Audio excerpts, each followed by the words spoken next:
Pierre-Emerick Aubameyang ou Iliman Ndiaye, qui est votre homme du match ce soir? Habillage à la Marseillaise. Ludo.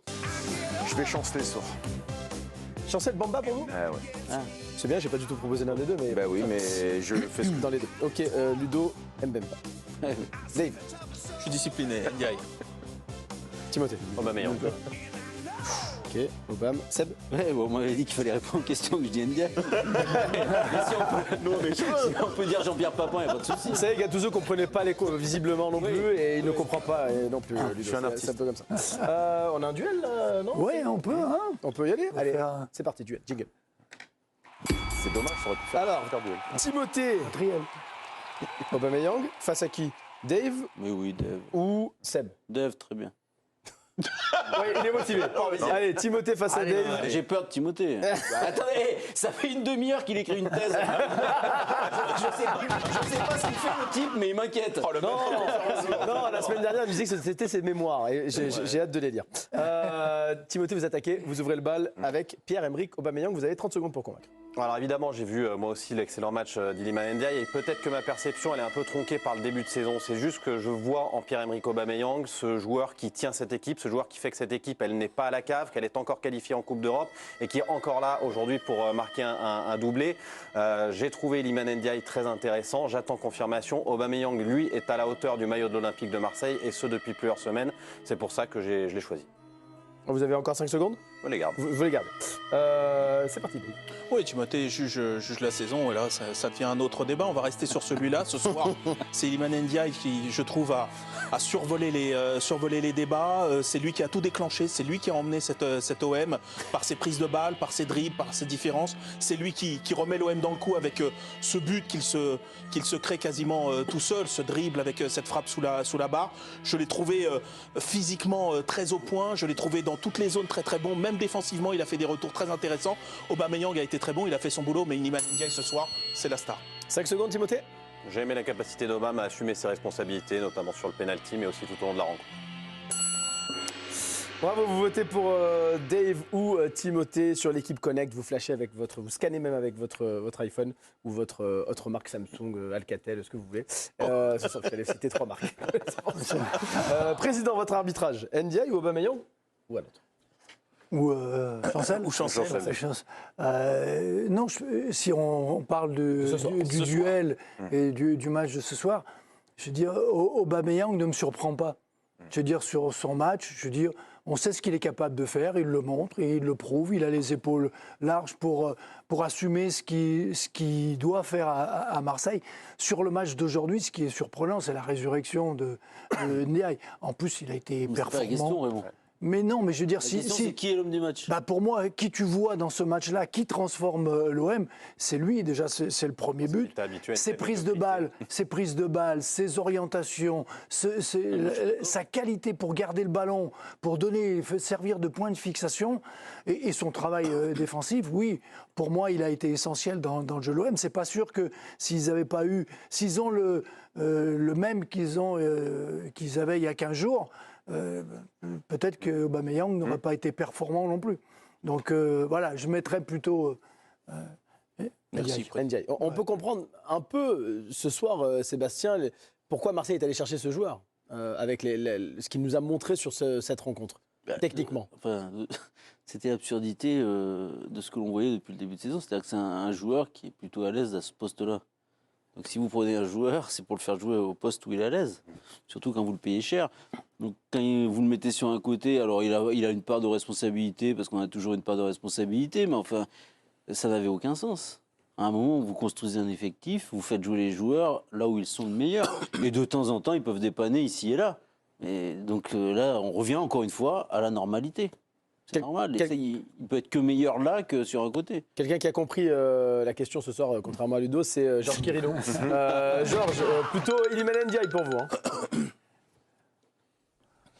Ouais, 100% d'accord avec tous les arguments qu'a donné Dave. Je vais même rajouter par rapport ici en étant au stade, Iliman Ndiaye, quand il marque le premier but, c'est lui, on a l'impression même qu'il réactive tout le monde autour de lui offensivement. C'est lui qui a réussi à avoir cette énergie pour impliquer tout le monde ensuite sur cette rencontre. Et puis surtout, voilà, c'est lui qui provoque le penalty en fin de match. C'est lui qui surperforme ce soir qu'on n'attendait pas. Et c'est lui qu'on a vu également avec cet immense sourire qu'on n'avait pas vu depuis le début de l'année. Je peux vous dire, quand il est sorti du terrain, il y a eu une standing ovation du Vélodrome. On rappelle, c'était son premier but au Vélodrome. Donc voilà, on a l'impression d'avoir découvert un garçon libéré, qui a réussi à se libérer dans son activité même ce soir, relâché, qui avait pas seulement envie de bien faire, mais qui a bien fait ce soir. Donc on a l'impression que ça va être un match charnière pour lui et pour sa relation aussi avec le public marseillais. Avant de parler de On voit bien que tout le monde juge Iliman Ndiaye à l'aune de la médiocrité de ce qu'il a fait avant. Et Non, de la qualité de ce soir. Je suis pas surtout d'accord. ce soir. Non, mais tout le monde dit parce qu'il nous a surpris, parce qu'on ne s'attendait pas à ça. Moi, je préfère la consistance. Moi, j'ai pas dit ça. Moi, je trouve que ce soir, c'est lui qui déclenche, c'est lui qui met l'OM dans le bon sens. Je trouve que c'est lui qui crée ce but quasiment, parce qu'il faut vraiment le mettre. Je trouve que Aubameyang a bien fait son boulot. Je trouve que Iliman Ndiaye a vraiment porté cette équipe. Et après, peut-être on ira sur Chancel Memba. Oh, pas forcément. D'accord, ok. Non, mais il y a une autre vision. Non, mais il y a quelque chose que j'aime beaucoup chez ce joueur à la base, et parce que je le connaissais pas. Il venait de Nottingham Forest, c'était du Championship. Sheffield. Sheffield, je l'avais pas vu jouer. Et quand je l'ai vu, je me disais, mais il a une super qualité de prise de balle. Moi, je suis très sensible à ça, parce que ça te dit quand même la qualité du joueur. Et je ne comprenais pas comment, avec cette qualité de prise de balle, ce rapport au ballon, parce qu'on voit qu'il est facile, il a des appuis, il a quelque chose. Perte de confiance. Ouais, peut-être, mais dès le départ, c'est-à-dire que tu voyais. Alors, au début, c'était un surcroît de pression, parce que le côté. Il s'est vite blessé aussi. Voilà, il y a eu un peu tout. Je pense qu'il avait lui-même mis des attentes. Il y a eu cette espèce de truc, les jongles à la gare Saint-Charles, etc. Mais je trouvais qu'il y avait un décalage entre cette qualité qu'on lui voyait dans le premier geste, dans le premier contact avec le ballon, et derrière ce qu'il en faisait. Pour moi, c'était paranormal qu'il soit aussi médiocre. Avant de parler de Chancel Mbemba, Ludo, un mot sur Iliman Ndiaye ce soir. Vous avez aimé son activité au milieu de terrain. Et d'ailleurs, on a vu une superbe action où il fait un contrôle orienté, où il embarque plein axe, un défenseur. Oui, exactement. C'est qui part à droite, lui part à gauche. C'était assez magnifique. Il a massacré quasiment à lui tout seul l'arrière-garde montpelliéraine, et rien que pour son premier but, rien que pour son contrôle orienté. C'est un geste qui apparaît comme ça, vous vous dites, ça coule de source. Faire un geste comme ça dans la surface de réparation où il embarque quasiment Sakho, parce que Sakho, on le voit, il est complètement pris au dépourvu dans les 5,50 pourtant, quasiment au point de pénalty. Son contrôle, il est sublimissime. Et puis oui, après ça a enchaîné le reste, c'est-à-dire qu'il a démoli à lui tout seul entre les lignes, il a cassé les lignes, il a cassé beaucoup de choses dans la défense montpelliéraine. Malgré toute l'affection que j'ai pour Aubame, je trouve que ce soir, si on doit citer un homme, ça serait plutôt lui. Et Chancel Mbemba, c'est vrai qu'on avait plus vu Mbemba à ce niveau-là. Ce type est une perle, en fait. Depuis pas mal de temps. Ce type est une perle. Depuis Tudor. Depuis dans Tudor. le même fonction. Une perle, c'est une pépite, en fait. Quand il est bien utilisé, bien coaché. C'est un rouleau compresseur, il est surprenant de technicité. Ce deuxième but qu'il offre sur un plateau d'argent à Aubameyang, il est juste dingue. Il est au départ de l'action, il fait un relais magnifique. Et là, on a peut-être trouvé un tandem. On cherche souvent des binômes sur les côtés. Et c'est Klose qui doit peut-être se poser des questions peut-être ce soir, parce que ça a vraiment bien fonctionné. Et dans le sens où il a été un apport offensif. On lui connaît cette folie, mais il a dû compenser aussi. Sarr, il a joué les droits ce soir. Il a pas vraiment. Donc ça veut dire que lui, il a géré tout le couloir droit quasiment, à lui tout seul. Or, il l'a extrêmement bien géré. Donc, après, pour nuancer, il n'a pas été grandement embêté non plus par les attaquants montpelliérains sur son côté. Il y a eu quelques situations de contre-attaque où il faut avoir la lumière quand même pour pas. Quand vous avez Altamari qui déboule plein fer à 32. Oui, mais il faut faire les compensations. Non, mais il faut faire les compensations parce que vous avez des joueurs qui s'engagent sur Altamari, donc derrière il faut venir resserrer, il faut faire les compensations, il faut être intelligent. Et ce soir, il fait un match quasi parfait. Et puis, je sais pas, il dégage quelque chose. Moi, j'irais pas jusqu'à dire que c'est le Basile Boli, mais je trouve qu'il a. Vous savez, cette sympathie, cette aura, ce truc. Je trouve qu'il colle bien ce club. C'est la bonne ADN. Mais c'est vrai qu'on l'a vu très bon aujourd'hui et j'ai eu la chance de voir tous les matchs de la République démocratique du Congo à la Coupe d'Afrique des Nations. Il a été un des meilleurs joueurs de la CAN, Mais d'ailleurs. bien sûr, c'est un des meilleurs de la CAN dans une équipe qui avait des qualités, mais qui avait aussi certaines lacunes. Il a toujours su tenir son rôle de capitaine, compenser, parfois monter. On l'a vu beaucoup monter avec la République démocratique, se projeter vers l'avant. Non, on voit qu'il y a pas mal de joueurs de Ligue 1 à qui la CAN a fait du bien. Il en fait partie. Vous êtes d'accord, Raymond Complètement. Qui a retrouvé son niveau ce soir, pour vous? Oui, d'autant plus qu'il a bien compris ce qui se passait sur le côté et comment il fallait compenser. Non, mais c'est ce système à 3 où l'axial côté a un vrai travail de. Il faut aller sur le côté, il faut boucher, il faut se déplacer de l'autre côté, il faut lâcher carrément. Et c'est vrai, la restriction, je dirais, c'est que Montpellier attaquait beaucoup plus côté droit. Tamari, ouais. Donc son côté gauche, il n'y a pas eu de situation réelle. Ils auraient pu, entre Sarr et lui, l'utiliser un peu mieux. Et ils ne l'ont pas fait parce que ça attaquait de l'autre côté. Mais il s'est compensé ça. Et c'est vrai qu'à la CAN, je l'ai vu aussi, c'est le patron, quoi. C'est le mec qui anime, qui entraîne, qui est le vrai capitaine de cette équipe-là. On ferme la parenthèse Mbemba, on reste sur Aubameyang Ndiaye. Le duo en attaque est tout trouvé pour vous, Sébastien, maintenant, alors qu'il y avait Moumbagna qui s'était un peu mêlé maintenant à ce trio pour essayer d'avoir une place devant. Il a été utilisé par Gasset contre Shakhtar. Il est arrivé aussi pour occuper le poste d'avant-centre aux côtés d'Aubameyang. Pour vous, le duo, ça doit être Iliman Ndiaye et Aubameyang? La logique, après, encore une fois, il faut quand même être raisonnable. Vous l'avez souligné à de nombreuses reprises, on ne peut pas dire qu'il ait réalisé une grande saison jusque-là, Ndiaye. Donc là, il réalise un grand match. La logique, en tout cas, c'est qu'on continue là-dessus sur les 2 prochains matchs. Il va falloir qu'il confirme, c'est toujours la même histoire. Après, la concurrence, elle n'est pas incroyable. Donc ça paraîtrait plus raisonnable de partir effectivement sur ce duo. C'est vrai qu'il n'a pas eu cette régularité dans les performances, on le sait, et on ne lui a pas forcément donné. On se souvient d'un bon match à Monaco, derrière il n'est pas forcément titulaire. Ludo, on ne lui a pas offert cette régularité. Et pas à ce poste-là. Donc laissons-le enchaîner 2-3 matchs, et puis on va voir ce que ça donne. Le foot, c'est aussi de la continuité, quoi. Vous avez besoin d'avoir des repères, surtout dans un club avec autant de pression que celui-ci, on l'a dit. Il s'est mis, lui, une pression terrible avec cette vidéo qui a été faite dans son arrivée, il portait ça aussi. Dans une bonne intention, parce qu'on s'est dit, oui, c'est super, on a un jeune qui était là, il aimait le club, et truc. Il y avait un côté storytelling qui plaisait à tout le monde. Mais du coup, un surcroît d'émotion. Oui, ça sentait. Et donc, ça l'a limite plombé plus que ça ne l'a... Et surtout d'attente. Ouais. C'est-à-dire que c'était pas Maradona. A priori, vu sa carrière... Il y avait un décalage. Mais non, mais c'est ça le problème. C'est qu'on veut tellement aujourd'hui faire des stories, des vidéos, créer le buzz, amener un élan, qu'on fait n'importe quoi. Ça n'a pas de sens, en fait. Ce garçon venait de 2e division. On savait que c'était pas un immense joueur à l'heure qu'il était.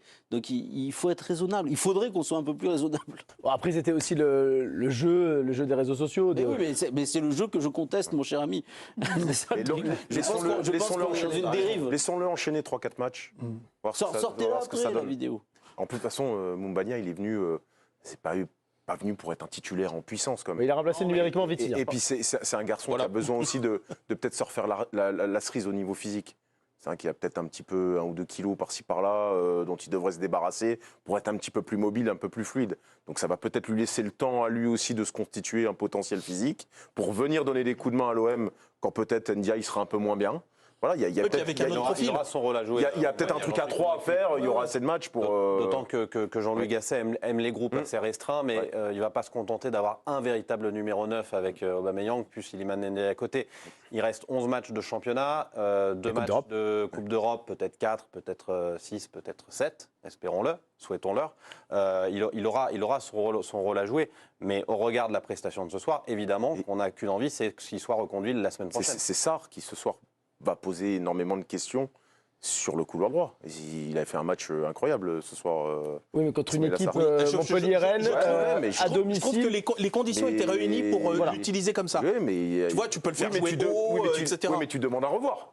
Du coup, évidemment, je demande... si t'es entraîneur, tu te dis, ouais, quand même, je retente le coup. Ouais, il a vu depuis 5, 6, 7, 8 ans les matchs de football, Jean-Louis Gasset. Non, donc la constance. Encore une fois, Ismaïla Sarr, il se dit, c'est pas sûr non plus. Tu joues sur là ce soir avec le match qu'il fait.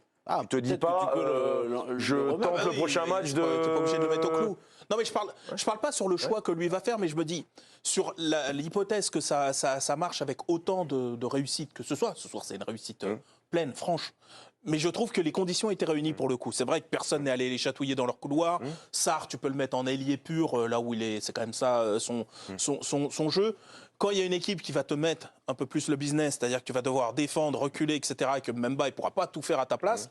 Après le prochain match, C'est clair. Oui, non, mais là ils ont un bon calendrier. Il y a Clermont et Nantes. Il y a Nantes, ouais. Tu peux le prendre, tu peux le battre ce calendrier, mais par exemple, ne serait-ce qu'en Coupe d'Europe, est-ce que tu vas là-dessus? Pas sûr, hein, là c'est Villarreal. On a beau dire ils sont 12e, mais ils ont battu Rennes, ça va. Hein, c'est une équipe qui était il n'y a pas si longtemps, qui a gagné d'ailleurs la Ligue Europa, demi-finaliste de Ligue des Champions. Je ne sais pas si tu refais ce dispositif-là. Sur l'effectif, il récupère certains joueurs. On parle de Pape Gay également. Kondogbia était bon aussi ce soir. Qui ça? Kondogbia. Kondogbia était très bon ce soir. Bon, mais il revient bien. On attend un retour de Rongier aussi dans quelques semaines. C'est un métronome. Faut qu'il revienne, lui. Lui, il te rééquilibre toute la balance. C'est-à-dire qu'il a telle intelligence de compréhension des déséquilibres qu'il est toujours bien placé, il est en bon endroit au bon moment. Puis quand il est dans une forme optimale, il a le crochet qu'il fait là, quand il se l'emmène, il embarque deux joueurs et il frappe pied gauche. C'est-à-dire qu'il a non seulement la capacité d'organiser, mais il peut aussi t'apporter une solution sur des frappes de loin, sur des... Il a quand même une capacité à casser les lignes avec ses passes qui, ça se trouve pas sous le sabot d'un cheval. Ça, c'est une certitude.